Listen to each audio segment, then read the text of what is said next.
கர்த்தராகிய இயேசு கிறிஸ்துவின் நாமத்தினாலே உங்கள் யாவரையும் வாழ்த்துகிறேன். இந்த வாரத்தில் நம்ம உபாகம் புஸ்தகத்தை படிக்கத்தக்கதாக தேவன் தந்த மேலான கிருபைக்காக நம்ம தேவனை ஸ்தோத்திரிக்கலாம். ஒருவேளை இந்த புஸ்தகம் மிக பெரிய புஸ்தகமாக காணப்பட்டாலும் அதுலேருந்து அநேக சத்தியங்களை நம்ம ஓரளவுக்கு கற்றுக்கொண்டிருக்கிறோம். இந்த நாளிலும் மீதியாக இருக்கிற பகுதியை நம்ம படித்து விட்டு இந்த முழு புஸ்தகத்தையும் நமக்கு சொந்தமாக்கவும் அதை தொடர்ந்து வேதத்தை அதிகமாய் படிப்பதற்கு இந்த 4 நாட்கள் ஸ்டடியானது நமக்கு யூஸ்ஃபுல்லாக இருக்கத்தக்கதாகவும் நம்ம ஜெபிக்கலாம். நம்முடைய மத்தியில் இருக்க தம்பி ஜீவாவை ஜெபிக்கும்படி அன்பாய் கேட்டுக்கொள்கிறேன். ஜீவா.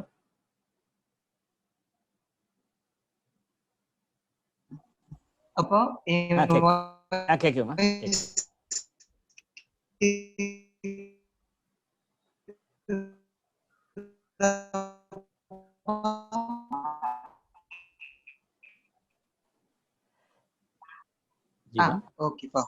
அதிகமா தப்பனே இந்த வேலைக்காக ஸ்தோத்திரம் சுவாமி. ஆண்டவரே உங்களுடைய அளவில்லாத அன்பிற்காக உமக்கு நன்றி செலுத்துகிறோம் சுவாமி. இன்றைக்கு கூட கர்த்தாவே உபாகம புத்தகத்தை படிக்கும்படியாய் தேவரீர் எங்களுக்கு கொடுத்த இந்த கிருபைக்காக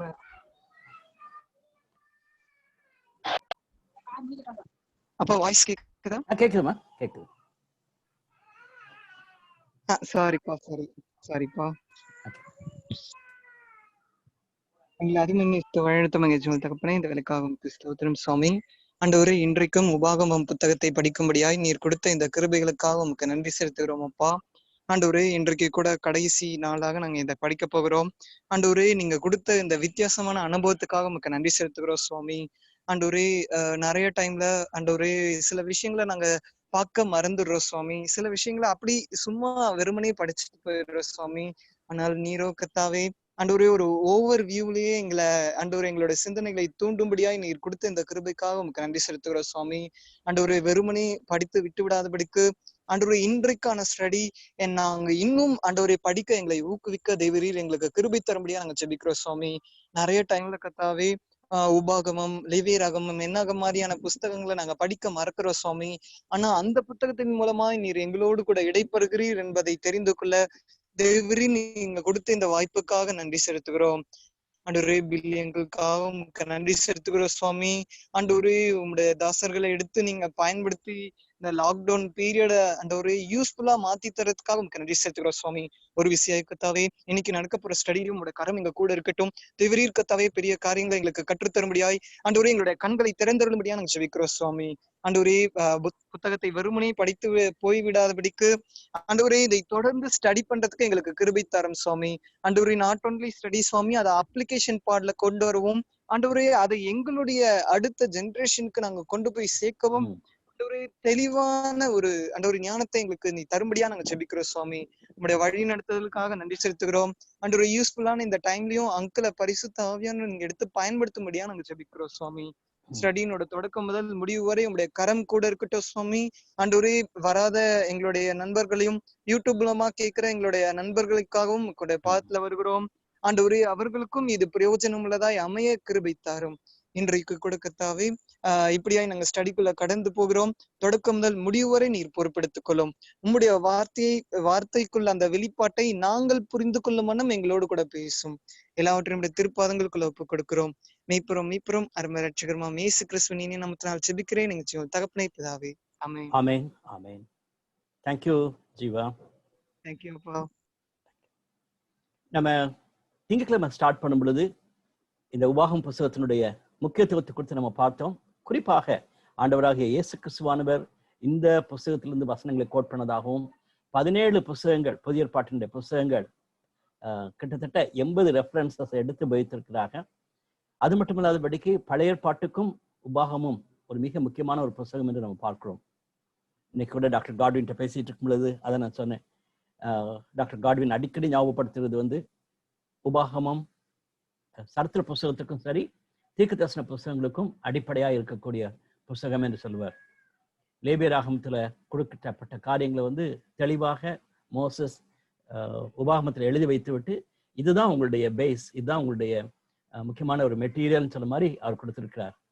எனவே இதுக்கு நமக்கு கிடைத்த ஒரு பெரிய பாக்கியமா நான் கருதுகிறேன். உங்களோடு சேர்ந்து நான் படிக்கத்தக்கதாக தேவன் இந்த வாய்ப்பை கொடுத்ததுக்காக நான் அதிகமாக தேவனுக்கு நான் நன்றி கூறுகிறேன்.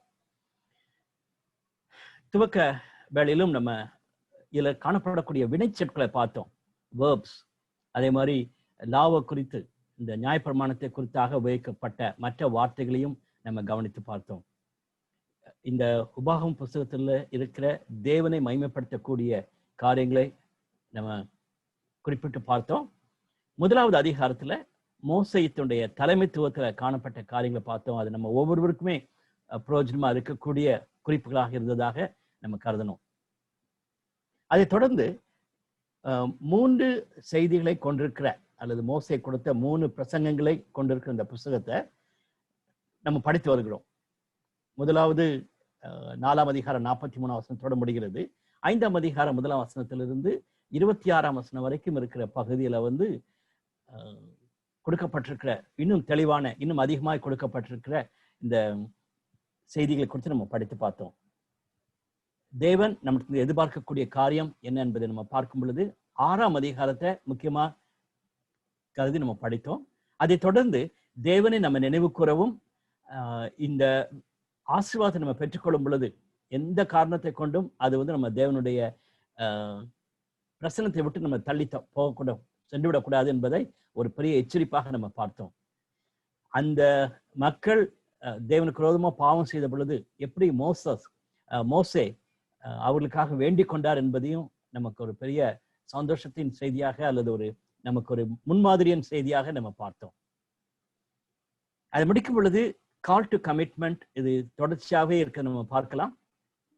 டியூஸ்டே நம்ம பார்க்கும் பொழுது அதை பார்த்தோம். அவர்களை ஒரு அர்ப்பணிப்புக்குள்ளாக கொண்டு வரத்தக்கதாக தீர்மானிக்க வேண்டும் என்ற ஒரு அர்ப்பணிப்புக்குள்ளாக கொண்டு வரதாக நம்ம பார்த்தோம். இன்னைக்கும் அதே தான், கடைசி அவர் முடிக்க போகும் பொழுதும் அப்படிப்பட்ட ஒரு அர்ப்பணிப்புகளாக கொண்டு வரதை நம்ம பார்க்கக்கூடும்.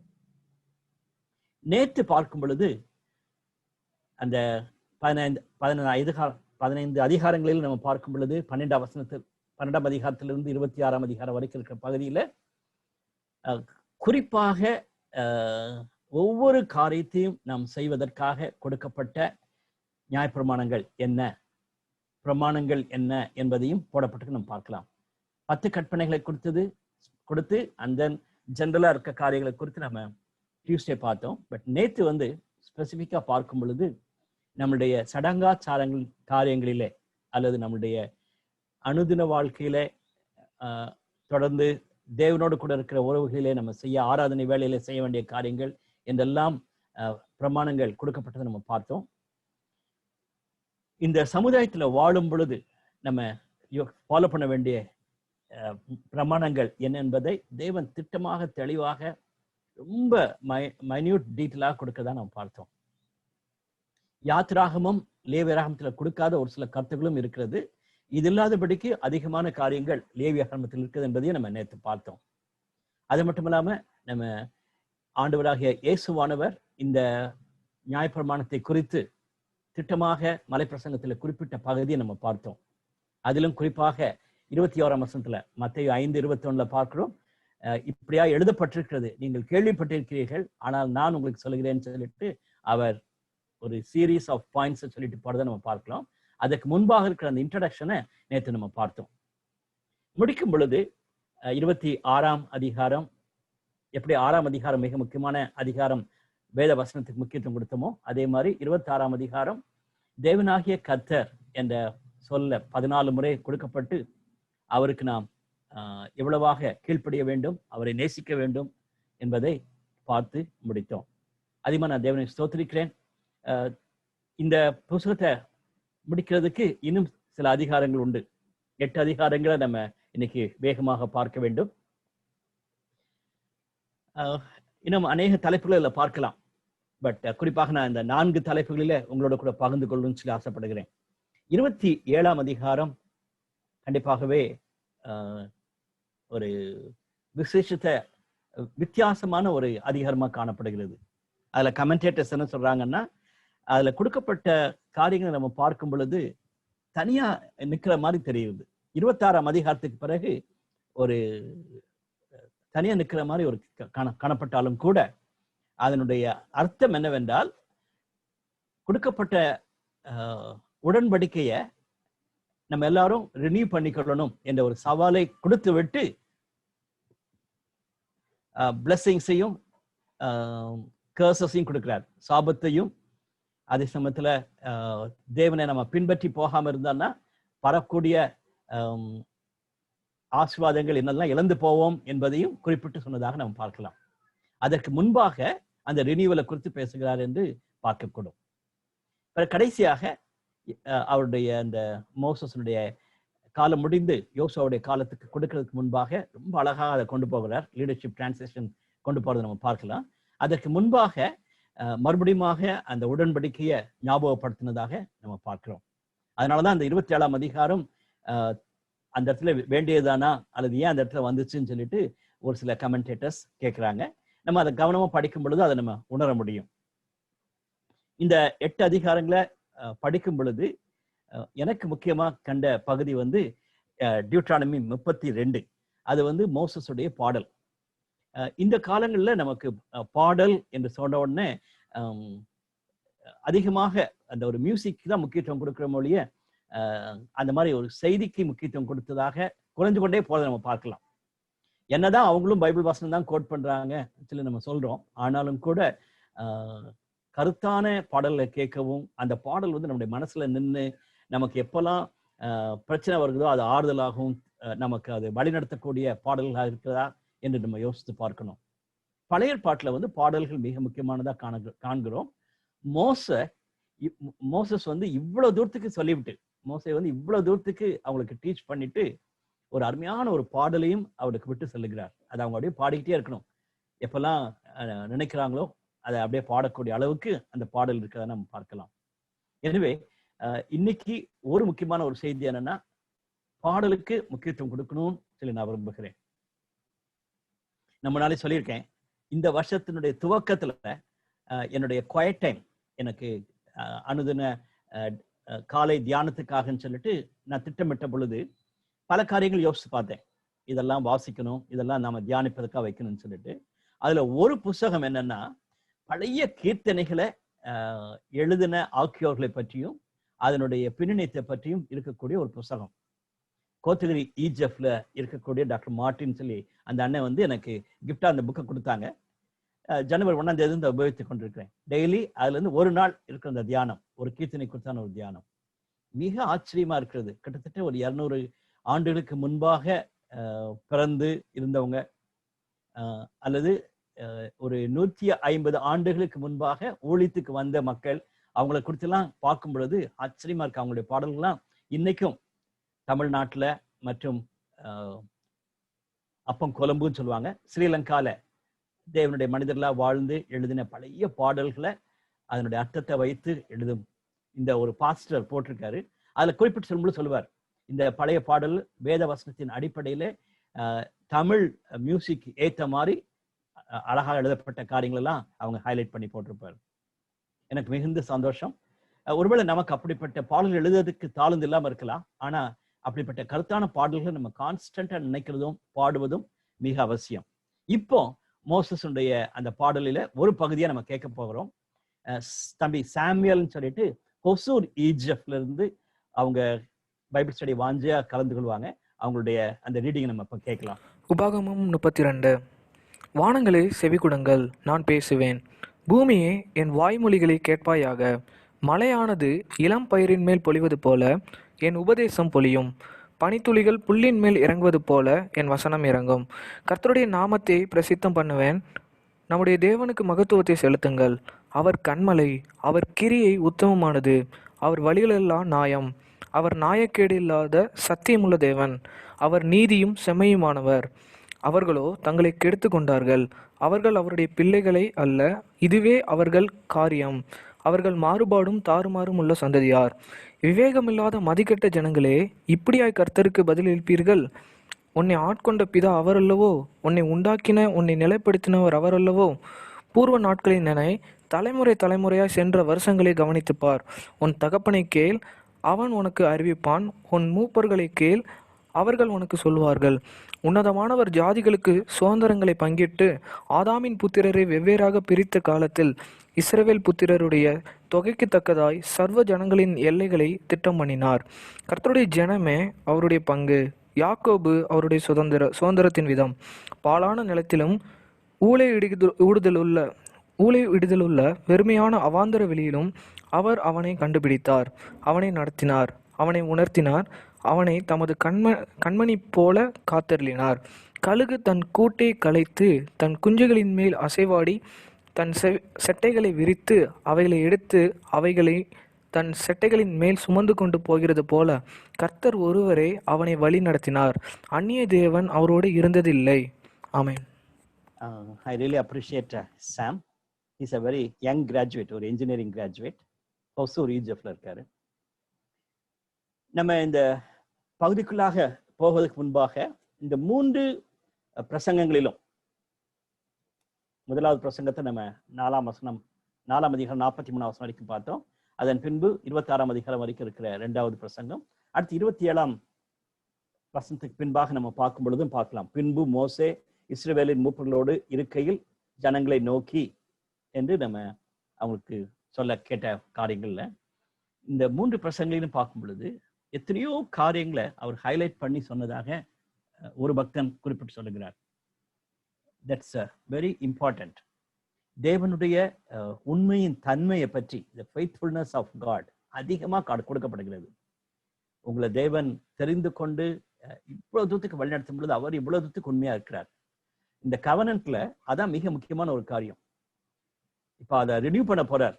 நம்ம திரும்பமாக நம்ம உடன்படிக்கைய புதுப்பித்துக் கொள்ள போறோம்னு சொல்றதுக்கு முன்பாக ஆண்டவருடைய ஃபெய்த்ஃபுல்னஸ் சொல்றாரு. உங்களோட உடன்படிக்கை பண்ணினவர் அவர் உண்மையுள்ளவர். நம்ம தான் ஒருவேளை உண்மையில்லாதபடிக்கு போறதுக்கு வாய்ப்பு இருக்குது. அடுத்தது தேவனுடைய வார்த்தை என்பதை பல கோணங்களில குறிப்பிட்டு சொல்லுகிறார். நம்ம பார்த்தது போல த பர்சன் ஆஃப் காட், தேவன் ஒருவரே என்று சொல்லி அவருடைய டிவைன் குவாலிட்டிஸை குணாதிசயங்களை குறிப்பிட்டு சொன்னதை நம்ம பார்க்கலாம். அதிலும் குறிப்பாக தேவனாகிய கர்த்தர் என்பதை அடிக்கடி குறிப்பிட்டு சொன்னதாக நாம் பார்க்கலாம். தேவனுடைய அன்பை குறித்து, தேவனுடைய மகிமையை குறித்து, தேவனுடைய கிருபையை குறித்து போடப்பட்டிருக்கு நம்ம பார்க்கலாம்.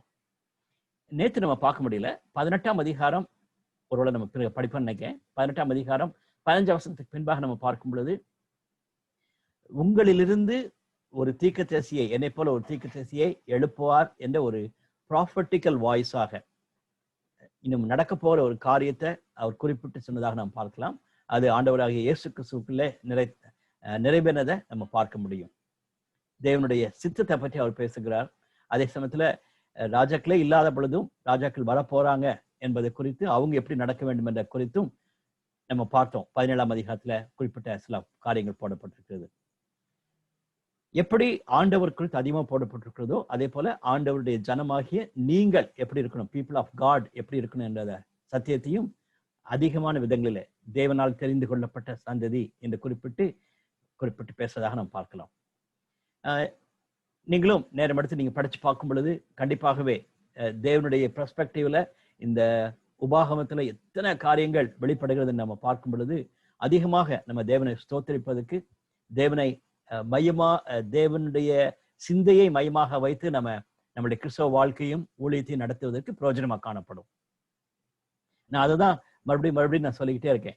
இன்னைக்கு நிறைய பிரசங்கங்கள் தேவனை மையமாக வைத்தோ அல்லது நம்முடைய செயல்பாடுகளை நிறைய காரியங்கள் தேவனை மையமாக வைத்து இல்லாதபடிக்கு நம்ம மையமா வைத்திருக்கிறது, அல்லது கொரோனா அல்லது ஏதாவது சில சிச்சுவேஷன்ஸை மையமாக வைத்து நம்ம எல்லாத்தையும் பைபிளை இன்டர்பிரட் பண்ண பார்க்கிறோம். ஆனா தேவனுடைய பெர்ஸ்பெக்டிவ்ல பார்க்கிறது மிக அவசியம். அதை முன்பாகவே குறிப்பிட்டு சொல்ல வேண்டும் என்று விரும்புகிறேன். 27ஆம் அதிகாரத்தை நம்ம திருப்பி வச்சுக்கொள்வோம். 27ஆம் அதிகாரத்தை பார்க்கும் பொழுது நான் சொன்னது போல 1ஆம் வசனத்துல இஸ்ரவேலின் மூப்பர்களோடு இருக்கையில் என்று போட்டிருக்காரு. அதை ஏன் நான் அண்டர்லைன் பண்றேன்னு சொன்னேன்னா, அவருடைய அந்த மற்ற லீடர்ஸோடு சேர்ந்து இருந்து கடைசியில முடிக்கும் பொழுது இன்னொரு லீடர்கிட்ட கொடுத்துட்டு போறத இந்த 3rd மெசேஜ்ல நம்ம பார்க்க முடியும். புதிய ஏற்பாட்டின் காலத்துல நம்ம பார்க்கும்போது அது அதிகமா நம்ம பார்க்கலாம். பவுல் மற்றவங்களோடு சேர்ந்து இருந்துதான் திருச்சபைக்கு காரியங்கள் சொன்னான்னு சொல்லி நம்ம பார்க்கலாம். இப்போ அதிகமாக நான் சொல்லிட்டு அல்லது ஆண்டவர் எனக்கு வெளிப்படுத்தின காரியங்கள்னு சொல்லிட்டு அதிகமாக ப்ரீச்சர் சென்டர்டாக இருக்கிறதுக்கு போய்கொண்டிருக்கிறது. அதனால நானும் நீங்களும் அது மாதிரி மாறுவதற்கு நிறைய வாய்ப்பு இருக்கிறது. என்ன மையமாக வைத்து கொடுக்கக்கூடிய செய்தி என்ற நம்ம பேசக்கூடிய காலமா இருக்கலாம். ஆனா இந்த மூன்றாவது செய்தியை வந்து மோசே தன்னுடைய மற்ற தடவுகளோடு சேர்ந்திருந்து மக்களுக்கு குறிப்பிட்டு சொன்னான்னு சொல்லி பார்க்கலாம். முதல் 8 வசனங்கள் ரொம்ப இன்ட்ரெஸ்டிங்கான பேசேஜ். நமக்கு டைம் இல்லாட்டாலும் கொஞ்சம் வாசிக்கலாம். உன் தேவனாகிய கர்த்தர் உங்களுக்கு கொடுக்கும் தேசத்துக்கு நீங்கள் போக யோர்தானை கடக்கும் நாளில் நீ பெரிய கற்களை நாட்டி அவைகளுக்கு சாந்து பூசி உன் பிதாக்களின் தேவனாகிய கர்த்தர் உனக்கு சொன்னபடி உனக்கு கொடுக்கும் பாலும் தேனும் ஓடுகிற தேசத்துக்குள் பிரவேசிக்கும்படி நீ கடந்து போன பின்பு இந்த நியாயப்பிரமாண வார்த்தைகள் யாவையும் அவைகளில் எழுத கடவாய் சொல்லிட்டு he is saying that உனக்கு தேவனுடைய வார்த்தையை கொடுத்திருக்கிறார், then you have to display it ன்னு சொல்றாரு. அதை நீ கல் எழுதி வைக்கணும்னு சொன்னார். நான் நேற்று கூட சொன்னல, கோத்தகிரி ஹைஃபீல் நான் இருக்கும் பொழுது ஒரு அண்ணன் வந்து இந்த பாதையை தான் சொன்னாங்க, அதை நீ பூசி சாந்த பூசி அதில் எழுதி வைன்னு சொல்லிட்டு இருந்தாங்க. அதாவது that means the reminder of God's goodness. ஆனா நம்மளுடைய வாழ்க்கையிலையும் அது மிக அவசியம். குறிப்பாக நான் சொன்னது போல நம்மளுடைய வீட்டை ஃபுல்லா சுத்தி வசனங்கள் எழுதி போடலாம், அல்லது நம்ம சர்ச்சை சுத்தி ஃபுல்லா வசனங்கள் எழுதி போடலாம். ஆனா மீனிங்ஃபுல்லா தான் நல்லா இருக்கும். எனக்கு எப்பவுமே என்னுடைய டேபிள்ல ஒரு வசனம் வைக்கணும்னு ஆசைப்படுவேன். காரணம் 1977ஆம் ஆண்டு நான் ஊழியத்துக்கு தீர்மானிச்சு 78ஆம் ஆண்டு ஜனவரி மாதம் இந்த யூல கோஆர்டினேட்டர் ஜாயின் பண்ணும் பொழுது அன்னைக்கு ஃபர்ஸ்ட் டே ஆண்டவர் மிராக்குலஸா கொடுத்த அந்த ப்ராமிஸை இன்னும் ஐ ஹோல்ட் ஆன். 42 வருஷம் ஆச்சு. அந்த வசனத்தை நான் பிடிச்சு கொண்டே தான் இருப்பேன். நான் எங்க போனாலும் சரி அந்த தேவன் கொடுத்த அந்த வாக்குத்தத்த வசனத்தை எனக்கு முன்பாக வைக்க விரும்புகிறேன். அது வந்து எனக்கு ஒரு கல்லை வச்சிருக்க மாதிரி நான் யோசித்து கொண்டு வருது. ஸோ அது மாதிரி தேவனுடைய வாக்குத்தத்தங்களை, தேவனுடைய வார்த்தைகளை நம்ம பார்க்கக்கூடிய அளவுக்கு டிஸ்பிளே பண்ணி வைக்கிறது அவசியம் என்று குறிப்பிடுறார். அங்கே இரும்பாத கற்களாலே உங்கள் தேவனாகிய கர்த்தருக்கு ஒரு பலிபீடத்தை கட்டுவாய் சொல்லிட்டு அந்த மாதிரி ஒரு பலிபீடத்தை கட்டி அதுல அந்த வார்த்தைகளை வைன்னு சொல்லுவார். உங்கள் கல்களில் அந்த நியாயப்பிரமாணத்தில் வார்த்தைகள் எல்லாம் துணுக்கமாய் எழுத கடவாய் என்று கட்டளையிட்டான். ஆல்டர், இன்னைக்கு சில சர்ச்சஸ்ல வந்து ஆல்டருக்கு மிக முக்கியத்துவம் கொடுப்பாங்க.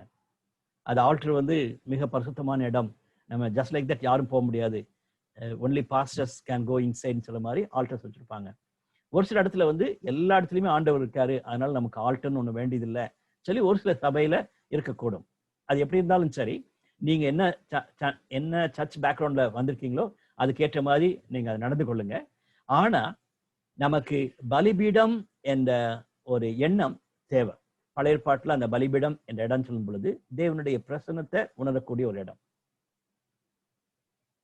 That could be anything, not necessarily ஒரு சர்ச்சில் இருக்கக்கூடிய ஒரு பரிசுத்தமான இடம் சொல்லி நம்ம தனியா வைக்கலாம், அப்படி வைக்காமையும் போகலாம். ஆனா நமக்கு சில பகுதிகள் குறிப்பிட்டு இருக்க வேண்டும். நான் எப்பொழுதுமே இந்த யாத்திராகமம் புஸ்தகத்திலிருந்து நான் ப்ரீச் பண்ண போகும்போது நான் சொல்றது உண்டு. யோசுவா அப்படிதான் அந்த டென்ட் ஆஃப் மீட்டிங் சொல்லிட்டு 31ஆம் அதிகாரத்துல வாசிக்கிறோம். மோசே வந்து தேவனை சந்திக்கக்கூடிய இடம். மற்றவங்க எல்லாம் பக்கத்துல வரவே பயப்படுவாங்க. ஆனா அங்க 11ஆம் வசனத்துல வாசிக்கும் பொழுது பார்க்கலாம், யோசுவாவோ அந்த வாலிபனாகிய யோசுவாவோ அங்கே எப்பொழுதும் தங்கியிருந்தான்னு சொல்லி போட்டிருக்கோம். So he was just waiting for Moses to come out. அதுல வந்து அவர் அதை அப்படி உட்கார்ந்துருந்தான்னு சொல்லிட்டு அதுல எனக்கு அந்த பிடிச்சமான அந்த ஃப்ரேஸ் என்னன்னா, பிளேஸ் ஆஃப் மீட்டிங், தேவனுடைய டென்ட் ஆஃப் மீட்டிங், அதுதான் டென்ட் ஆஃப் மீட்டிங் சொல்லிட்டு. இன்னைக்கு we need to have such a place where God meets me சொல்லிட்டு அது வந்து நமக்கு குடும்பமாக வைக்கக்கூடியதாக்கலாம். ஹிந்துஸ் வந்து they call it as a puja room சொல்லி வைக்கிறாங்க. நிறைய நம்ம நான் கிறிஸ்டியன்ஸுடைய செய்யங்களை கூடிய பார்த்தீங்கன்னா பழைய ஏற்பாட்டில் இருக்க காரியங்கள் நீங்க பார்க்கக்கூடும். இதெல்லாம் சில காரியங்கள் தான். எப்படி நம்ம இந்த மாதிரி ஆல்டர் நம்ம சொல்றோமோ அவங்க அதான் பூஜை ரூம்னு வச்சுட்டு அதுக்குள்ளதான் ஆண்டவர் கடவுள் இருக்கிற மாதிரி மற்ற இடத்துல எல்லாம் ஒன்றும் கடவுள் இல்லாத படிக்கும் நினைக்கிறதுக்கு வாய்ப்பு இருக்குது. அதே மாதிரி நம்மளும் செய்ய வாய்ப்பு இருக்கிறது. ஆனா we need to be very careful. That's what I say.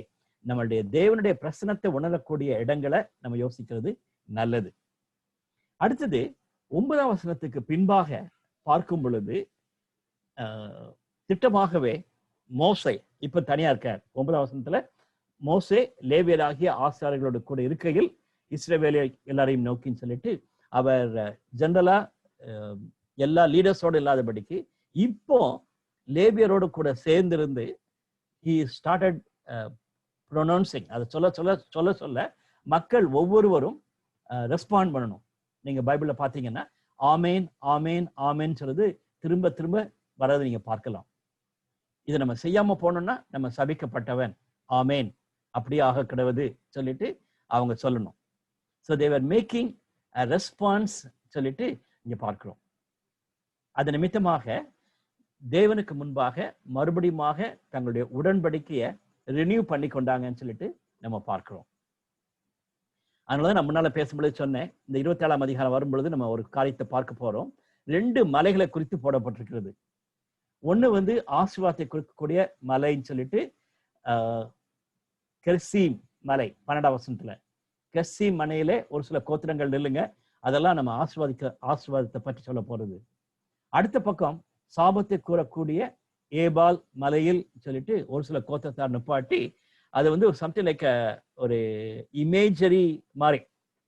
அந்த மலையிலன்னா ஆசீர்வாதத்துல இருந்து நம்ம சொல்ல போறோம், இந்த மலையில இருந்து சொல்றவங்க சாபத்தை குறித்து சொல்ல போறீங்க சொல்லிட்டு எல்லாரும் சேர்ந்து சொல்ல வேண்டியது ஆமேன் என்று சொல்லணும் என்று சொல்றாங்க. ஸோ கிளியர் கட்டாவே 27ஆம் அதிகாரத்திலேயே அதை பிரிக்கிறத நம்ம பார்க்கலாம்.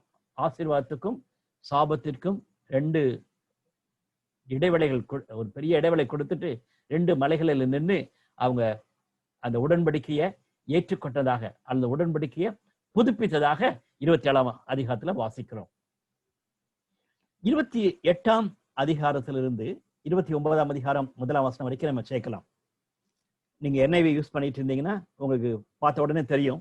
29ஆம் அதிகாரம் 1ஆம் வசனம் எபிரேய பைபிள்ல ஆக்சுவலா 28ஆம் அதிகாரத்தினுடைய கடைசி வசனமா கொடுக்கப்பட்டிருக்கிறது. அதெல்லாமே சேர்த்து வைத்து மோசஸனுடைய அந்த உடன்படிக்கையினுடைய காரியங்களை கொடுக்கக்கூடியதா நம்ம பார்க்கலாம். அதுல ஒரு சில அப்சர்வேஷன்ஸ் நீங்க பார்த்தாவே உங்களுக்கு டக்குன்னு தெரியுது. 14 வசனம் மட்டும்தான் ஆசீர்வாதங்கள். இன்னைக்கு நிறைய ஆசீர்வாதங்கள் சொன்னா உபாகம் 28 சொல்லுவாங்க. அது முதல் 14 வசனங்கள்ல இருக்கக்கூடியது. ஆனா 15ஆம் வசனத்திலிருந்து ஒரு பெரிய பேசேஜ் 68 வசனங்கள், இந்த வசனத்தையும் சேர்த்தா 69 வசனங்கள், 55 வசனங்கள் பக்கத்துல சாபத்தை குறித்து போடப்பட்டிருக்கிறது. ஸோ அதுவே ஒரு பெரிய நமக்கு ஒரு பெரிய எச்சரிப்பு. ஆண்டவரை விட்டு நம்ம போனோம்னு சொன்னா சாபம் எப்பவுமே. அதனாலதான் நம்ம தீர்க்கதரிசன புத்தகங்களை படிக்கும் பொழுதெல்லாம் நம்ம பார்க்கிறோம், ஆண்டவரை விட்டு எங்கெல்லாம் அவங்க பின்னா போறாங்களோ அவங்களுக்கு அந்த சாபத்தையும் தூக்கிக்கிறாங்கன்னு சொல்லி நம்ம பார்க்கலாம். அண்ட் தென் ஆசீர்வாதம் சொல்லி பார்க்கும் பொழுது 3ஆம் வசனத்திலிருந்து 6ஆம் வசனம் வரைக்கும் இருக்கிற அது 6 பிளெஸிங்ஸை ஒரு கம்ப்ளீட் யூனிட்டா போட்டிருக்கு. நீங்க பார்க்கலாம் 3ஆம் வசனத்திலிருந்து 6ஆம் வசனம் வரைக்கும். நீ பட்டணத்திலும் ஆசீர்வதிக்கப்பட்டிருப்பாய், வெளியிலும் ஆசீர்வதிக்கப்பட்டிருப்பாய்.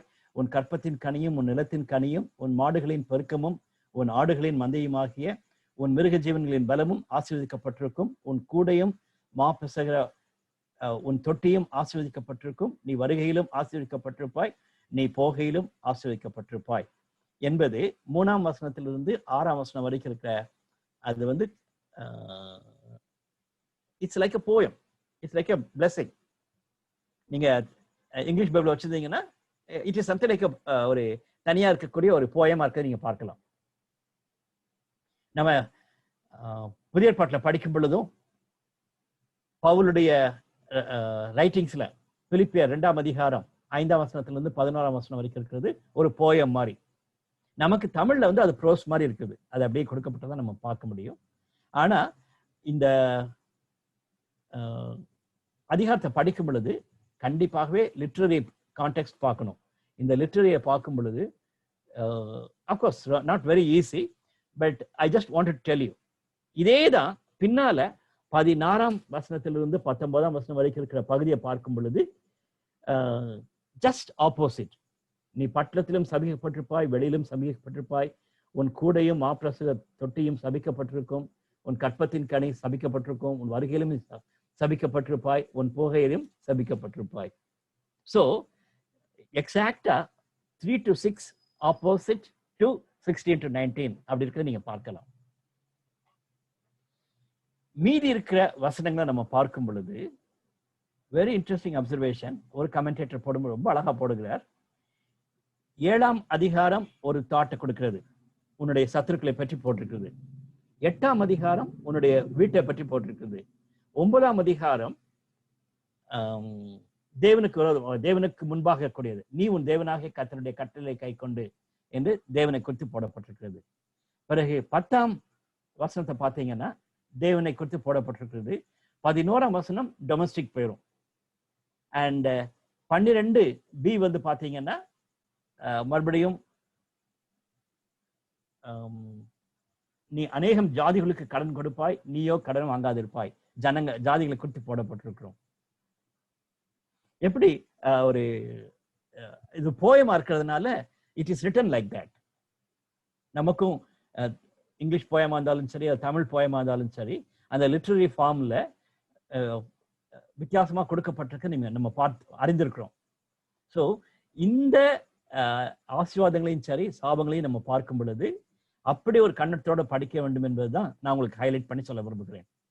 சரி, அதுல கண்டென்ட் மிக முக்கியமானது. 3 விதங்களிலும் தேவனோடு கூட இருக்கிற உறவில ஆசீர்வாதமா இருக்கிறதுக்கும், நம்மளுடைய குடும்ப சூழ்நிலையில இருக்கக்கூடிய ஆசீர்வாதத்தையும், அதே சமயத்துல சமுதாயத்துல மற்றவங்களோடு கூட இருக்கும் பொழுது இருக்கக்கூடிய ஆசீர்வாதத்தையும் அவர் குறிப்பிட்டு சொல்லுகிறார். அதே இதை நம்ம சாபத்துக்குள்ள போகும் பொழுது 19ஆம் வசனம் முடிந்த உடனே 20ஆம் வசனத்திலிருந்து ஆண்டவர் சொல்லக்கூடியது, என்னை விட்டு விலகி நீ செய்து வருகிற உன் துர்க்கிரைகள் நிமித்தம் அப்படியே நீ வாழ்ந்தன்னு சொன்னா சாபத்தை வந்து நீ வர பண்ணிக்கிறன்னு சொல்லிட்டு ஒரு 44ஆம் வசனம் வரைக்கும் இருக்கிற பகுதியே ஃபுல்லா அந்த மாதிரிதான் கொடுக்கப்பட்டிருக்கிறது. என்னெல்லாம் சாபத்தை நம்ம சந்திக்க கூடும் என்றதை அவர் குறிப்பிட்டு சொன்னதாக நம்ம பார்க்கலாம். 45ஆம் வசனத்துக்கு பின்பாக நம்ம பார்க்கும் பொழுது, உன் தேவனாகிய கர்த்தர் உனக்கு விதித்த அவருடைய கற்பனைகளையும் கட்டளைகளையும் கை கொள்ளும்படி நீ அவர் சத்தத்துக்கு செவிகொடாதபடியினால் இந்த சாபங்களை எல்லாம் உன்மேல் வந்து நீ அழிவு மட்டும் உன்னை தொடர்ந்து பிடித்து உன்னிலும் உன் சந்ததியிலும் என்றென்றைக்கும் அடையாளமாகவும் அற்புதமாகவும் இருக்கும் சொல்லிட்டு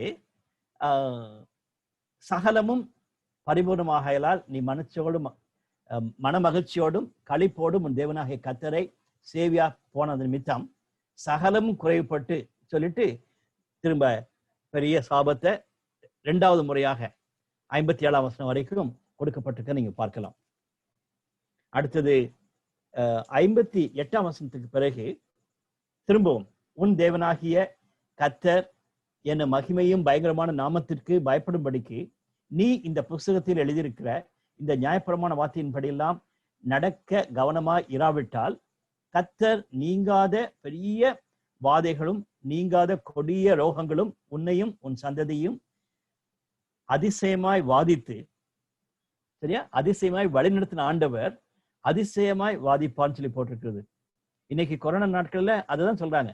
ஆச்சரியமா இருக்கிறது. இது வந்து ஒரு வியாதியா அல்லது ஏதாவது திடீர்னு செஞ்ச காரியமான்னு தெரியல. உலகம் முழுவதும் மக்கள் அஃபெக்ட் ஆகப்பட்டிருக்காங்க. இன்னும் சொல்லிட்டு பல விதங்களிலே அந்த வேர்டை யூஸ் பண்றாங்க. It's a real miracle. அதாவது ஒரு ஸ்பெஷல் காரியமா பாக்குறாங்கன்னு சொல்றாங்க. ஸோ சுனாமி வந்திருக்கும் பொழுது 2004 டிசம்பர்ல சுனாமி வந்திருக்கும் பொழுது நம்ம எல்லாருமே அது அப்பதான் ஃபர்ஸ்ட் டைமா வேர்டே கேட்டோம். சுனாமின்னு ஒரு வேர்டு இருக்குன்னு சொல்லிட்டு அது பிறகு ரொம்ப ஆச்சரியமா பார்த்தோம், அதிசயமா பார்த்தோம். அது எப்போன்னு சொன்னா தேவனுக்கு விரோதமா பாவம் செய்யும் பொழுது இப்படிப்பட்ட வியாதிகளும் இப்படிப்பட்ட பயங்கரமான காரியங்களும் ஆச்சரியமான விதத்துல உன்னுடைய வாழ்க்கையில நடைபெறும். இஸ்ரவேல் ஜனத்துக்கு அவங்க பிடிபட்டு போயிடுவாங்க, மற்றவங்க அடிமைகளா போயிடுவாங்க என்ற அளவுக்கு ஆண்டவர் எச்சரித்து சொன்னதாக நாம் பார்க்கலாம். ஏன் சொல்றேன்னா நம்ம தீர்க்கதரிசன புத்தகங்களை படிக்கும் பொழுதும் சரி, அதே போல சாமுவேல் 2 சாமுவேல் ராஜாக்கள் மற்றும் நாளாகம புத்தகங்களை ஹிஸ்டாரிக்கல் புக்கை நம்ம படிக்கும் பொழுதும் அதே தான் நம்ம பார்க்கிறோம். இஸ்ரவேல் ஜனம் எவ்வளவாய் பாவம் செய்யும் பொழுது இந்த பகுதியில கொடுக்கப்பட்ட எல்லா சாபத்தையும் அவங்க வைத்திருந்தாங்கன்னு சொல்லிட்டு நம்ம பார்க்கிறோம். நமக்கு அது ஒரு பெரிய எச்சரிப்பு. குடும்பமாக, தனிப்பட்டவர்களாக அல்லது திருச்சபையாக நம்ம தேவனுக்கு விரோதமாக வாழும் பொழுது, தேவனுடைய வார்த்தைக்கு கனப்படுத்தாதபடிக்கு நம்ம வாழும் பொழுது இப்படிப்பட்ட சாபத்தை நம்ம பெற்றுக்கொள்வோம், இப்படிப்பட்ட சாபத்தை மற்றவங்களுக்கும் பகிர்ந்து கொடுப்போம் என்பதுல சந்தேகமே இல்லை. தேவனுடைய ஆசீர்வாதம் நமக்கு உண்டு எப்போ? தேவன் நம்ம மகிமைப்படுத்தும் பொழுது, தேவனுடைய வார்த்தையை கீழ்ப்படையும் பொழுது. எனவே இந்த 28ஆம் அதிகாரத்தை நம்ம கண்டிப்பா ஞாபகம் வைத்திருப்போம். ஆனா சாபத்தை குறித்தான ஒரு பெரிய பகுதி இருக்கு என்பதை மறந்தே போக வேண்டாம். மூணாவது காரியமாக இந்த 29ஆம் அதிகாரத்துல 30ஆம் அதிகாரத்துல நம்ம பார்க்கும் பொழுது ஒரு ட்ரீட்டி மாதிரி, அதாவது ஒரு உடன்படிக்கையை அவங்க எழுதி கையெழுத்து போட்டது மாதிரி இருக்கக்கூடிய ஒரு காரியம், அதை நம்ம பார்க்கலாம். அதுல பார்க்கும் பொழுது முதலாவது காரியம், ஒரு நான் முன்னாடி எழுதிக்கிறது போல, அந்த காலத்துல இட்ஸ் வெரி காமன், நம்மளுடைய அந்த கலாச்சாரத்துல ஒரு ராஜா வந்து இன்னொரு ராஜாவை பிடிச்சிட்டு போயிட்டான்னு வச்சுருங்களேன், அவங்க வந்து ஒரு they make a treaty. So என்ன சொல்லுவாங்கன்னா, நாங்க உங்களுக்கு இவ்வளவு பணம் கட்டுவோம், இதெல்லாம் நாங்க செய்வோம், இதெல்லாம் நாங்க செய்ய மாட்டோம், நீ வந்து அப்படி நாங்க செய்யாம விட்டோம்னு சொன்னா நீங்க எங்க மேல இதெல்லாம் ஆக்ஷன் எடுக்கலாம் சொல்லிட்டு அந்த ஜெயிச்ச ராஜா வந்து அந்த குருமன்னனுக்கு சொல்லுவாங்க. அவங்க எல்லாம் ஒத்துக்கொள்வாங்க, நாங்க இதெல்லாம் செய்யலைன்னா நீங்க எங்களுக்கு மேல பனிஷ்மெண்ட் எடுக்கலாம் சொல்லுவாங்க. கிட்டத்தட்ட அதே மாடல்ல தான் மோசே இதை எழுதியிருக்கான்னு சொல்றாங்க. அதனால உபாகம் புத்தகத்தை வாசிக்கக்கூடிய மக்கள் நல்லா அவங்களுக்கு தெரியும், that's the way the treaty will be written. So நான் வந்து உண்மையா இருந்தேன்னா கண்டிப்பா எனக்கு ஆசீர்வாதம் உண்டு. நான் எப்போ துரோகம் பண்றேனோ ஆண்டவர் என் மேல பனிஷ்மெண்ட்டை கொடுப்பார் என்பதாக அவங்க புரிந்திருந்து அந்த உடன்படிக்கையை அவங்க எழுதினதாக நம்ம பார்க்கலாம். நிறைய காரியங்கள் கொடுக்கப்பட்டிருக்கு, நீங்க பார்க்கலாம். நீ உன் தேவனாகிய கர்த்தருடைய உடன்படிக்கைக்கும் இன்று அவர் உன்னோடு பண்ணுகிற அவருடைய ஆணை உறுதிக்கும் உட்படும்படிக்கு 11ஆம் வசனத்தை வாசிக்கிறேன். உங்கள் கோத்திரங்களில் தலைவரும் உங்கள் மூப்பரும் உங்கள் அதிபதிகளும் இஸ்ரவேலின் சகல புருஷரும் உங்களின் பிள்ளைகளும் உங்கள் மனைவிகளும் உங்கள் பாளையத்துக்குள் இருக்கிற உங்கள் விறகுக்காரனும் உங்கள் தண்ணீர் காரணமான அந்நியர் எல்லாரும் இன்று உங்கள் தேவனாகிய கர்த்தருடைய சமூகத்தில் நிற்கிறீர்களே. நான் உங்களோடு மாத்திரம் இந்த உடன்படிக்கையையும் இந்த ஆணையையும் உறுதியையும் பண்ணாமல் இன்று இங்கு நம்மோடு கூட நம்முடைய தேவனாகிய கர்த்தருடைய சமூகத்தில் நிற்கிறவர்களையும் இன்று இங்கு நம்மோடு இராதவர்களும் கூட அதை பண்ணுகிறேன். Not only people who are here, இந்த இடத்துல இல்லாம இருக்கக்கூடிய மற்றவர்களோடு நான் பண்ணக்கூடிய ஒரு உடன்படிக்கை என்று சொல்லுகிறார். அதான் the essence of the covenant நம்ம பார்க்கலாம். திட்டமாகவே அந்த மக்கள் எல்லாரும் நிப்பாட்ட வச்சு மோசஸ் கிளியராக கைட் பண்ணி அவங்கள தீர்மானிக்க வைக்கிறான்னு சொல்லி நம்ம பார்க்கலாம். அதை தொடர்ந்து மீதி இருக்கிற பகுதியை நம்ம பார்க்கும் பொழுது, நீங்க செய்யாம போனீங்கன்னா இந்த விதமான சாபங்கள் உண்டு என்பதாக குறிப்பிட்டு சொன்னதாக நம்ம பார்க்கலாம். அதுலதான் ஒரு வசனம், முக்கியமான வசனமாக இருக்குது. நான் கடைசியாக முடிக்கும் பொழுது அந்த 29ஆம் வசனத்தை நான் முடிக்க போகிறேன். அதை தொடர்ந்து 30ஆம் அதிகாரத்துக்குள்ளே போகும் பொழுது ப்ராமிசஸ், நம்ம அவருடைய திரும்பி போகும் பொழுது அவரை நம்ம பின்பற்றி போகும் பொழுது நமக்கு இருக்கிற ஆசீர்வாதங்களை குறித்து 30ஆம் அதிகாரத்துல முதல் 10 வசனங்களில கொடுக்கப்பட்டதாக நம்ம பார்த்து 11ஆம் வசனத்துக்கு பின்பாக, நான் இன்று உனக்கு விதிக்கிற கட்டளை உனக்கு மறைபொருளும் அல்ல, அது உனக்கு தூரமானதும் அல்ல, நாங்கள் அதை கேட்டு அதன்படி செய்யும் பொருட்டுன்னு சொல்லிட்டு நீங்க எல்லாரும் அதை உணர்ந்து இதை ஏற்றுக்கொள்ளணும் என்ற ஒரு பெரிய அப்பீல, ஒரு கமிட்மெண்ட்டுக்கான ஒரு லீடர் கொண்டு போவதாக நம்ம பார்க்கலாம். நம்மளால சொன்னல ஒரு கமிட்மெண்ட்டை குறித்து கடைசியா கொடுக்க போறான்னு சொல்லிட்டு அதுதான் இங்க வர்றதை நம்ம பார்க்கலாம். an appeal to commitment. நான் வேகமா போறேன். பட் இந்த 29ஆம் அதிகாரமும் 30ஆம் அதிகாரமும் அதிகமாக நம்ம அறிந்து கொள்ள வேண்டிய ஒரு காரியம் என்னன்னா, அந்த மக்களெல்லாம் வைத்து நம்ம எல்லாரும் சேர்ந்து இந்த உடன்படிக்கைக்கு நம்ம திரும்பவும் கையெழுத்திட போறோம். நான் பாவம் செய்தேன்னு சொன்னேன்னா ஆண்டவர் என்னை தண்டிக்கலாம். நான் தேவனுக்கு முன்பாக நான் உண்மையா இருப்பேன் என்ற உடன்படிக்கையை அவங்க நிறைவேற்றினதாக இந்த பகுதியில பார்க்கிறோம். இந்த 29ஆம் வசனம் நம்ம எல்லாரும் அடிக்கடி கோட் பண்ணக்கூடிய ஒரு வசனம். மறைவானவைகள் நம்முடைய தேவனுடைய கர்த்தருக்கே உரியவைகள், வெளிப்படுத்தப்பட்டவைகளோ இந்த நியாயப்பிரமாணத்தின் வார்த்தைகளின் படியெல்லாம் செய்யும்படிக்கு நமக்கும் நம்முடைய பிள்ளைகளுக்கும் என்றென்றைக்கும் உரியவைகள். There are some secret things. நம்ம அதை புரிந்து கொள்ளவே முடியாது. ஆண்டவர் இதை ஏன் செய்தார், அதை செய்தார்னு சொல்லிட்டு நம்ம கேட்கறதுக்கு முடியவே முடியாது. ஆனா இந்த நியாயப்பிரமாணத்தின் புத்தகத்தின்படி வெளிப்படுத்தியிருக்கப்பட்ட காரியங்கள் எல்லாம் நமக்கும் நம்முடைய பிள்ளைகளுக்கும் கொடுக்கப்பட்டிருக்குதுன்னு சொல்லிட்டு அந்த இடத்துல அவர் சொல்லுகிறார். நான் நேற்று கூட சொன்னல, அந்த ட்ரினிட்டி, ஹோலி ட்ரினிட்டியை பற்றி நம்ம சொல்லும் பொழுது, மற்றபடி ப்ரீடெஸ்டினேஷன், அது மாதிரி சில டாக்டரினல் டீச்சிங்ஸ் நம்ம நியூ டெஸ்டமெண்ட்ல கொடுக்கும் பொழுது இந்த வசனத்தை கோட் பண்ணது உண்டு. சில காரியங்கள் நமக்கு புரியவே இல்லை.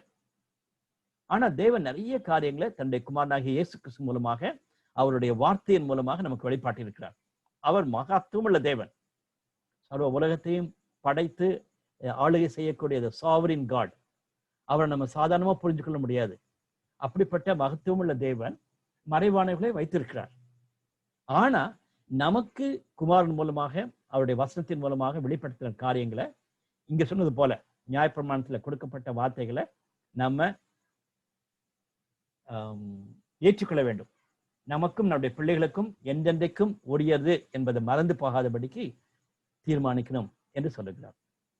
ஸோ அந்த வசனம் எங்க வருதுன்னா, அந்த ட்ரீட்டியை உண்டாக்கும் பொழுது சாபத்தை பெற்றுக்கொள்ளக்கூடாது, ஆசீர்வாதத்தை பெற்றுக்கொள்ளணும் என்று சொல்வதற்கு நடுவாக இருக்கக்கூடிய ஒரு வசனமாக நான் பார்க்கிறேன். கடைசி பகுதிக்குள்ள நம்ம போகலாம். மிக அருமையான விதத்துல பில்டப் பண்ணி கொண்டதாக நாம் பார்க்கலாம். 27ஆம் வசனத்திலே நான் சொன்னேன், மோசே தனிப்படமா நிற்காதபடிக்கு மற்ற தலைவரோடு நின்று பேசுகிறார், லேவியர்களோடு நின்று பேசுகிறார். கடைசியில அவங்க எல்லா மக்களையும் வைத்து அப்படிப்பட்ட ஒரு தீர்மானத்துக்குள்ளாக கொண்டு வந்ததா நாம் பார்க்கலாம். அதை தொடர்ந்து இந்த 31ஆம் அதிகாரத்திலிருந்து மீதி இருக்கிற அந்த 4 அதிகாரங்களை பார்க்கும் பொழுது கிளியராகவே அந்த லீடர்ஷிப்ல டிரான்சிஷன் இருக்கு நம்ம பார்க்கலாம். இன்னைக்கு சர்ச்சிலையும் சரி, நம்மளுடைய மினிஸ்ட்ரியிலையும் இது மிக முக்கியமான ஒரு காரியமா நம்ம பார்க்கணும். உபாகம் புத்தகத்தை நம்ம படிக்கும் பொழுது இட் இஸ் வெரி இம்பார்ட்டன்ட். நம்ம இறந்த பிறகு மற்றவங்க என்ன செய்ய போறாங்கன்னு சொல்றது அது மோசஸுடைய வாழ்க்கையிலிருந்து தனியா நம்ம கற்றுக்கொள்ள வேண்டிய ஒரு காரியம். ஆனா நம்ம ஸ்டெப் டவுன் பண்ணும் பொழுது யோசுவாவை போல ஒருத்தரை உருவாக்கி சரியான விதத்துல அவங்க மக்களுக்கு அறிமுகப்படுத்தி செய்கிறோமான்னு சொல்றது மிக அவசியம். நம்முடைய ஈஜப்ல லீடர்ஷிப் மாறிக்கொண்டே இருக்கும்.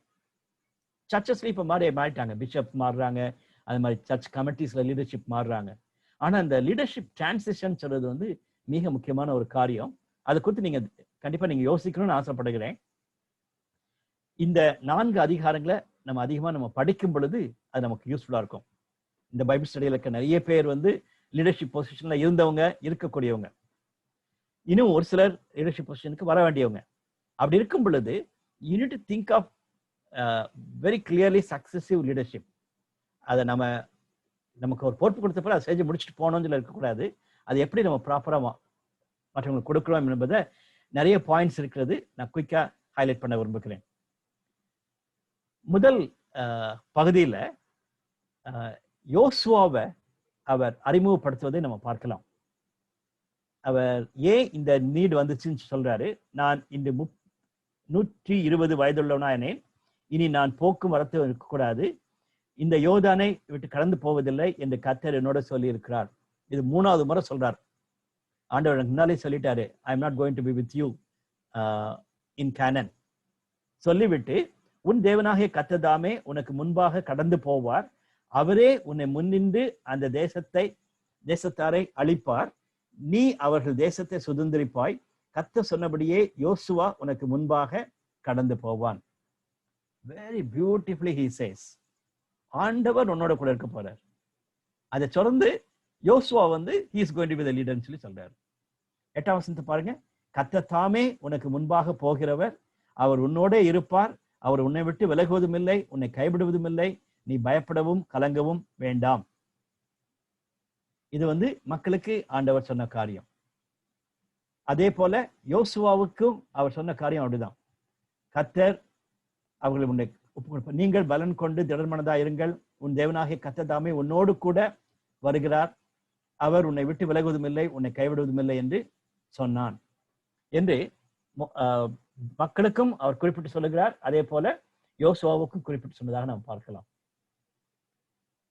இன்னைக்கும் நம்ம புதிதான பொறுப்பெடுக்கும் பொழுதும் சரி, புதிதான இடங்களுக்கு போகும் பொழுதும் சரி, இப்படிப்பட்ட ப்ராமிசஸை நம்ம கொண்டாடுவது உண்டு. யோசுவா 1ஆம் அதிகாரம் முதல் 9 வசனங்களை வழக்கமா நம்ம அது மாதிரி அப்படிப்பட்ட நேரங்களை தியானிப்பது உண்டு. மறந்து போகாதீங்க. உபாகம் 31ஆம் அதிகாரத்துல தான் அதை அறிமுகப்படுத்தினார் என்று நம்ம பார்க்கிறோம். அடுத்தது 9ஆம் வசனத்துக்கு பின்பாக கொஞ்சம் வித்தியாசமா இருக்கிறத நம்ம பார்க்கலாம். இந்த வார்த்தைகளை அவர் எழுதி கொடுத்ததாக நம்ம பார்க்கலாம். மோசே இந்த நியாயப்பிரமாணத்தை எழுதி அதை கர்த்தருடைய உடன்படிக்கை பெட்டியை சுமக்கிற லேவி புத்திரரான ஆசாரியருக்கும் இஸ்ரவேலுடைய மூப்பர் எல்லாருக்கும் ஒப்புவித்து, அதுல கமெண்டேட்டர்ஸ் என்ன யோசிக்கிறாங்கன்னா, எய்தர் இந்த உபாகம் புஸ்தகத்தை இது வரைக்கும் நம்ம சொன்ன காரியத்தெல்லாம் அவர் எழுதி வச்சு கொடுத்ததா இருக்கலாம், அல்லது இப்ப நம்ம வாசிச்ச அந்த ட்ரீட்டியா இருக்கலாம்.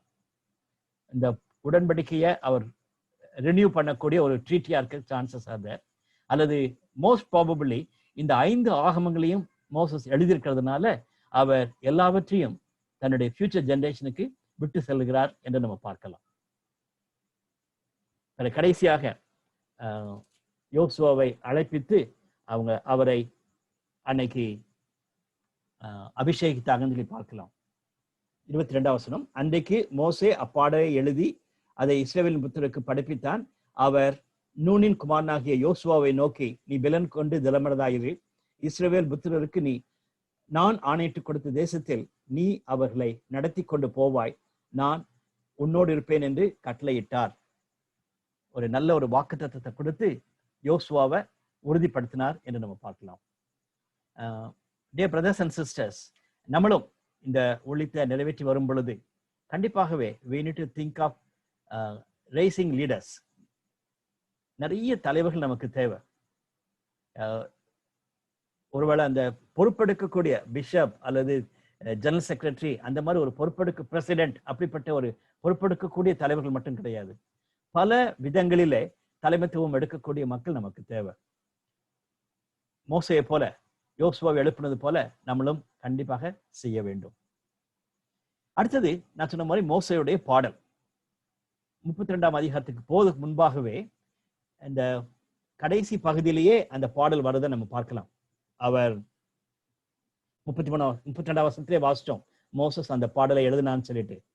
அதன் பின்பு இந்த புஸ்தகத்தெல்லாம் எழுதி முடித்தார்னு சொல்லி பார்க்கலாம். அதை ஒரு பாடலாக ஏற்படுத்தி 32ஆம் வசனத்துல அந்த பாடலை பாடுகிறார். Very interesting. அந்த பேசேஜை படிக்கும் பொழுதே நமக்கு ஆச்சரியமா இருக்கிறது. அந்த பாடலை தேவனுடைய செயல்பாடுகளை குறித்து தேவனுடைய சாட்சியாக அவர் குறிப்பிட்டு சொன்னதாக நாம் பார்க்கலாம். இப்ப தம்பி சாம் வாசிட்ட பகுதியை நம்ம பார்க்கும்போது நம்ம பார்த்துருக்கலாம்.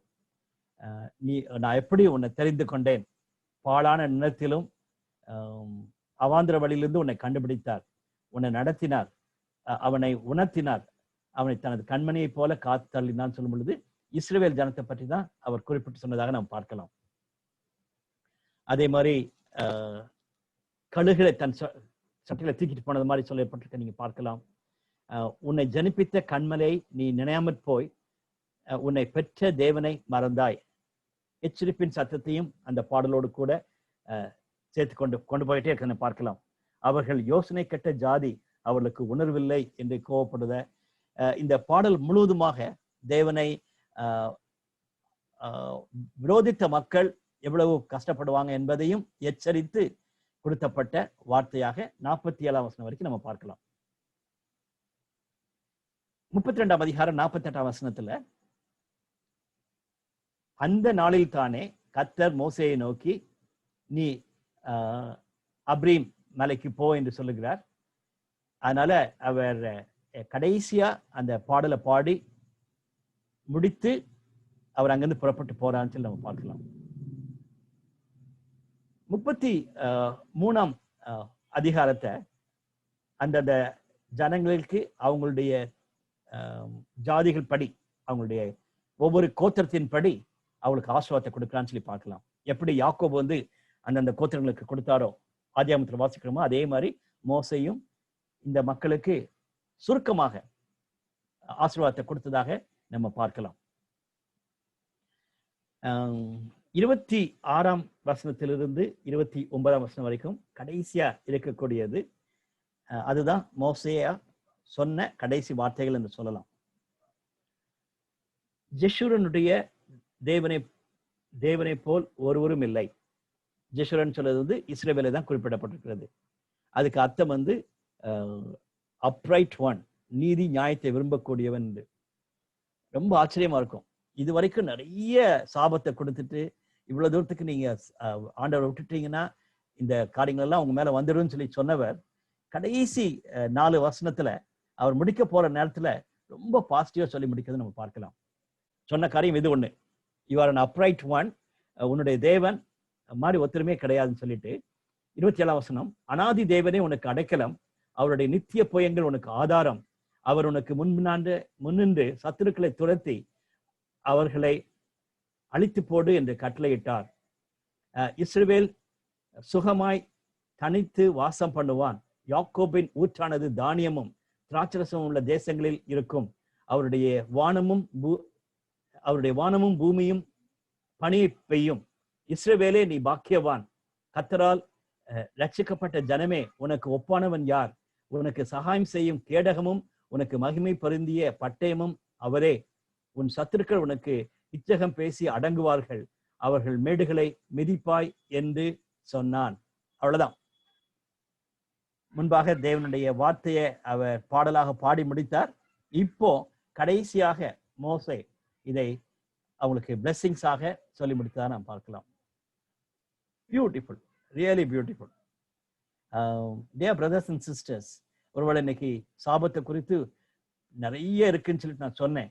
ஆனா கண்டிப்பா இந்த புத்தகத்தை நான் முடிக்கும் பொழுது ஆசீர்வாதத்தை குறித்து 14 வருஷம் தான் கொடுக்கப்பட்டதுன்னு சொன்னாலும் கூட முடிக்கும் பொழுது கண்டிப்பாகவே ஆசீர்வாதத்தோட தான் நம்ம முடிச்சதா நம்ம பார்க்கலாம். ஒருவேளை நம்ம மோசஸுடைய மைண்ட் செட்டை நீங்க நினைச்சு பார்த்தீங்கன்னா கண்டிப்பா கோபத்துல திட்டிருப்பாரு. நான் போறேன், நீங்க எல்லாம் சீரழிய போறீங்க, நீங்க ராஜா உங்களுக்கு வர போறாரு சொல்லிட்டு அவர் கோபத்துல இருந்திருக்கிற மாதிரி முடிச்சிருந்திருக்கலாம். இல்லவே இல்லை. He finished it with a very positive note. So அதனால உபாகமம் சொன்ன உடனே ஏதோ ஒரு பயப்பட்டு நம்ம நடுநடுங்கி ஆண்டவர் பின்னால போன்னு யோசிக்கக்கூடிய ஒரு காரியம் இல்லை. பெரிய ஆசீர்வாதத்தை கொடுக்கக்கூடிய ஒரு புத்தகத்தை நம்ம வாசிக்கிறோம். முடிக்கலாம். கடைசியான சாப்டருக்கு நான் கொடுத்திருக்க தலைப்பு finished well. அது மிக முக்கியமான ஒரு வார்த்தையை நான் யோசிக்கிறேன். நமக்கு மரணத்தை சந்திப்பது மட்டும் கிடையாது, ஒரு சில காரியங்களை கொடுத்து நம்ம முடிக்கும் பொழுது நல்லா முடிக்கணும். மோசே அப்படி செய்தார். finish well. ஒரு ஸ்டூடெண்ட் இருந்தீங்கன்னா நீங்க டிகிரி முடிக்கும் பொழுது you have to finish well. நீங்க ஒரு PhD ஸ்காலர் இருந்தாங்கன்னா you have to finish well. நீங்க ஜாப்ல இருந்து ரிட்டையர்ட் ஆனீங்கன்னா you have to finish well. ஒரு சர்ச் ரெஸ்பான்சிபிலிட்டி இருந்து நீங்க முடிச்சீங்கன்னா you have to finish well. அதுக்கு வந்து 34ஆம் அதிகாரம் மிக முக்கியமான அதிகாரமா பார்க்கிறது. அஜித் பெர்னாண்டா சொல்லி ஒருத்தர் தேவனுடைய மனிதன், அவர் கமெண்ட்ரி எழுதும் பொழுது அவர் எழுதுகிறார், மோசே மட்டும் அப்படியே அந்த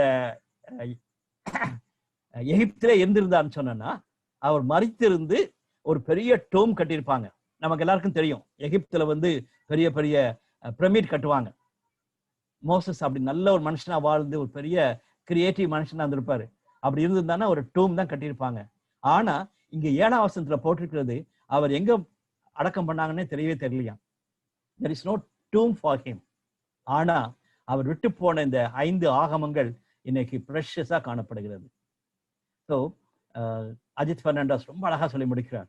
இந்த உண்மையுள்ள தேவனுடைய மனிதன் அப்படிப்பட்ட ஒரு மரணத்தை சந்திச்சு ஒரு பெரிய டோமை கட்டி எகிப்துல இல்லாதபடிக்கு தேவனுடைய வார்த்தையை தேவனுடைய மனுஷங்களுக்கு கொடுக்கணும்னு சொல்லிட்டு ஒரு பெரிய லெகசியை விட்டு போனார் என்று நம்ம பார்க்கிறோம். கடைசி 3 வசனங்கள் அவரை போல ஒரு தீர்க்கதரிசியும் எழும்பவில்லைன்னு சொல்லிட்டு எழுதியிருக்கிறாங்க. ஆனா நம்ம எல்லாருக்கும் தெரியும், இயேசுவானவர் எபிரேயர் படிச்சது போல மோசஸ் உண்மையுள்ள மனுஷனா இருந்தாரு. ஆனா இயேசு கிறிஸ்து உண்மையுள்ள தேவனுடைய குமாரனாக இருந்து அவரை விட மேலானவராக நமக்கு ரட்சிப்பை கொடுத்திருக்கிறார். அப்படிப்பட்ட ஒரு பெரிய கிருபையை நம்ம எபிரேயர் புஸ்தகத்துல படிக்கிறோம். உபாகமம் புஸ்தகத்தை பார்க்கும் பொழுது மோசே தன்னுடைய காலத்துல மிகவும் உண்மையுள்ளவரா இருந்தான்னு நம்ம பார்க்கிறோம். இன்னைக்கு நமக்கு ஒரு பெரிய சவால், மோசே போல நம்மளுடைய காலங்களை நமக்கு கொடுக்கப்பட்டிருக்கிற நேரங்களிலே பொறுப்புகளிலே நிறைவேற்றி முடிப்பது அவசியம்.